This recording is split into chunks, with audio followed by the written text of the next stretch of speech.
দুধ চিতই বা ভিজানো পিঠা, আমরা তো এটাকে ভিজানো পিঠা বলি। একদম সহজভাবে রেসিপিটা বানানো দেখাবো। আর শীতকাল যেহেতু, পিঠাটা তো সবার ঘরেই কম বেশি বানানো হবে। যে কোনোদিন বানাননি সেও কিন্তু বানাতে পারবেন। চলুন দেখে আসি কিভাবে বানালাম। এখানে আমি খেজুরের গুড় বা মিঠাই নিয়েছি 2 চাক্কা, মানে 1 কেজি পরিমাণ।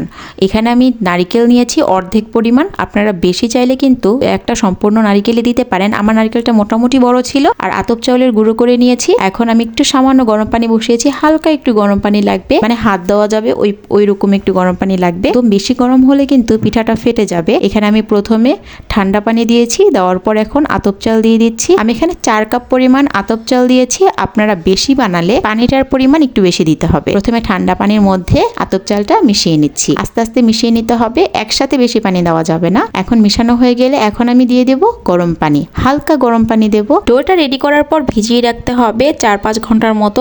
আর যদি আপনারা চান যে অনেক দ্রুত বানাতে হবে বা স্পেশালি অনেক তাড়াতাড়ি কেউ গেস্ট চলে আসছে তাদের জন্য বানাবেন, তো সেই ক্ষেত্রে ব্লেন্ডারে দিয়ে ব্লেন্ড করে নিলেই হয়ে যাবে। মাত্র 2 মিনিটে রেডি করতে পারবেন। আর যেহেতু আমার এত তাড়াহুড়া নেই, তো আমি আস্তে আস্তে বানাবো।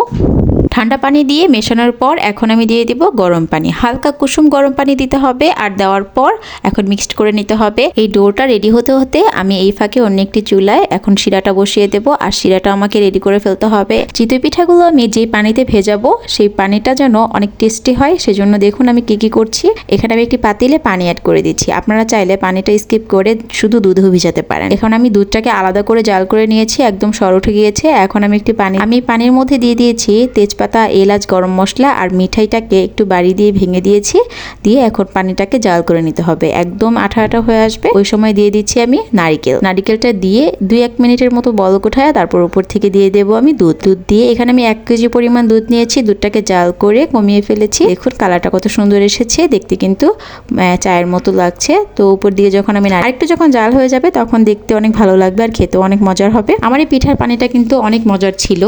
আমার এতক্ষণে কিন্তু আমার এই পিঠার যে ডোটা এটা কিন্তু রেডি হয়ে গিয়েছে। দেখুন একদম ঘন হয়ে গিয়েছে। ভিজিয়ে রাখার পর কিন্তু ঘনত্বটা চলে আসে। প্রথম অবস্থায় দেখতে একটু পাতলাই লাগে। এখন আমি ভেজে নেব পিঠাগুলোকে। চিতই পিঠাগুলো প্রথমে 2-1টা দিয়ে চেক করে নেবেন আসলে কেমন হচ্ছে। যদি দেখেন যে ঠিকমতো হচ্ছে না, সেই ক্ষেত্রে কিন্তু চাইলে একটু সোডা ব্যবহার করতে পারেন। আমি এখানে সোডা ব্যবহার করিনি, যেহেতু আমি অনেকটা সময় ভিজিয়ে রেখেছি। এটা কিন্তু সোডা ব্যবহার করার কোনো প্রয়োজন নেই।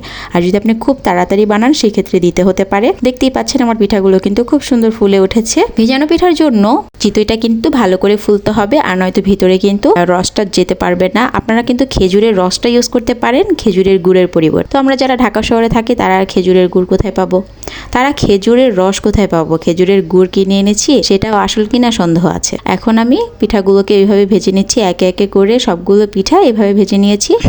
আর আমি এই মাটির যে খাঁজটা ছিল, এই খাঁজটা কিন্তু আমি তেল দিয়ে একটু ব্রাশ করে নিয়েছি। একটি কাপড় দিয়ে, সাদা কাপড় দিয়ে একটু তেল দিয়ে ব্রাশ করে নিলে পিঠাটা আর লেগে যাবে না। এই দেখতেই পাচ্ছেন আমি কিন্তু এখানে চিতই পিঠাগুলো খাচ্ছিলাম সবাই মিলে আমরা। তো চিতই পিঠা দিয়ে মাংসের ঝোল দিয়ে কার কার ভালো লাগে।